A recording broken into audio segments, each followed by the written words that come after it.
ಮುಂದಿನ ಟಾಸ್ಕ್ನಲ್ಲಿ ಆಡುವ 6 ಸದಸ್ಯರು ಯಾರು? ನಮ್ರತ, ನಾನು. Can we consider Preetha? Balance ಬೇಕಾಗ್ಬೋದು, ಬೇಡ. ಅಲ್ಲ, ಅದು ಆಡಕ್ಕೆ ಚಾನ್ಸ್. ನನಗೂ ಎಲ್ಲ ಟಾಸ್ಕ್ ಆಡಬೇಕು ಅಂತಿದೆ.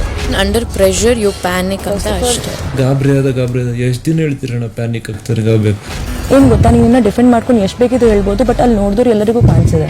ಪ್ರಾಬ್ಲಮ್ ಇದೆ ಬಿಕಾಸ್ ನೀನ್ ಕೇಳಿಸ್ಕೊಳ್ಳಲ್ಲ ಏನು ಕೂಡ. 6 ಜನ ನಾನು ಪ್ಯಾನಿಕ್ ಆಗ್ತೀನಿ ಅಷ್ಟೇ. ಶಿವರ್ ಆಗ್ತೀನಿ. ಸರಿನಾ? ಬಿಗ್ ಬಾಸ್ ಇಂದು ರಾತ್ರಿ 9:30ಕ್ಕೆ. ಮುಂದಿನ ಟಾಸ್ಕ್ನಲ್ಲಿ ಆಡುವ 6 ಸದಸ್ಯರು ಯಾರು? ನಮ್ರತ, ನಾನು. Can we consider Preetha? Balance ಬೇಕಾಗ್ಬೋದು, ಬೇಡ. ಅಲ್ಲ, ಅದು ಆಡಕ್ಕೆ ಚಾನ್ಸ್. ನನಗೂ ಎಲ್ಲ ಟಾಸ್ಕ್ ಆಡಬೇಕು ಅಂತಿದೆ. ಅಂಡರ್ ಪ್ರೆಷರ್ ಯು ಪ್ಯಾನಿಕ್ ಅಂತ ಅಷ್ಟೇ. ಗಾಬರಿ ಅದ ಎಷ್ಟು ದಿನ ಹೇಳ್ತೀರಣ್ಣ ಪ್ಯಾನಿಕ್ ಆಗ್ತಾರೆ ಗಾಬೇಕು. ಏನ್ ಗೊತ್ತಾ, ನೀವನ್ನ ಡಿಫೆಂಡ್ ಮಾಡ್ಕೊಂಡು ಎಷ್ಟು ಬೇಕಿದ್ರು ಹೇಳ್ಬೋದು, ಬಟ್ ಅಲ್ಲಿ ನೋಡಿದ್ರು ಎಲ್ಲರಿಗೂ ಕಾಣಿಸಿದೆ. ಪ್ರಾಬ್ಲಮ್ ಇದೆ ಬಿಕಾಸ್ ನೀನ್ ಕೇಳಿಸ್ಕೊಳ್ಳಲ್ಲ ಏನು ಕೂಡ. 6 ಜನ ನಾನು ಪ್ಯಾನಿಕ್ ಆಗ್ತೀನಿ ಅಷ್ಟೇ. ಶಿವರ್ ಆಗ್ತೀನಿ. ಸರಿನಾ? ಬಿಗ್ ಬಾಸ್ ಇಂದು ರಾತ್ರಿ 9:30ಕ್ಕೆ.